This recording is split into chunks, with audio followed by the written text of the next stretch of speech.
Mandala, c'est une expérience collaborative entre 3 et 6 spectateurs en même temps qui vont avoir l'occasion de rentrer dans un univers, d'y créer quelque chose ensemble, de vivre une aventure, de se poser des questions existentielles et tout ça en un peu moins d'une demi-heure. Cet univers narratif et visuel, c'est celui d'une légende chinoise très connue, un livre populaire écrit au XVIe siècle et énormément adapté depuis, qui fait partie de la culture populaire chinoise et qui raconte les aventures notamment du personnage du roi singe. Et Mandala, c'est une expérience qui joue sur la mythologie et sur la philosophie bouddhiste avec humour et au second degré.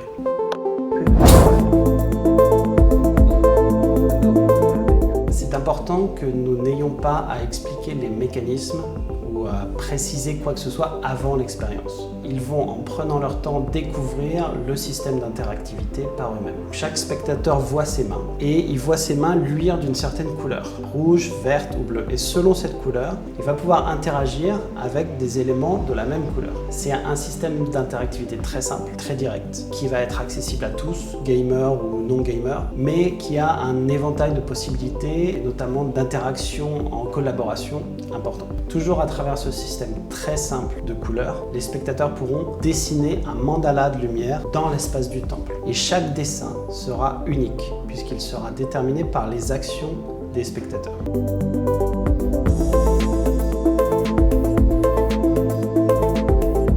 Ce personnage fantastique, il est joué par un acteur en direct. Ça nous permet en fait d'atteindre une interactivité totale parce que les spectateurs sont moteurs de l'aventure. Le personnage, lui, il a les clés de cet univers narratif, mais il va pouvoir modifier son comportement, s'adapter aux actions des spectateurs et aux discussions qu'il a avec les spectateurs. Ce qui fait que chaque expérience, elle va être différente pour chaque groupe de spectateurs. Et c'est ça qui en fait ce caractère tellement unique et tellement fascinant.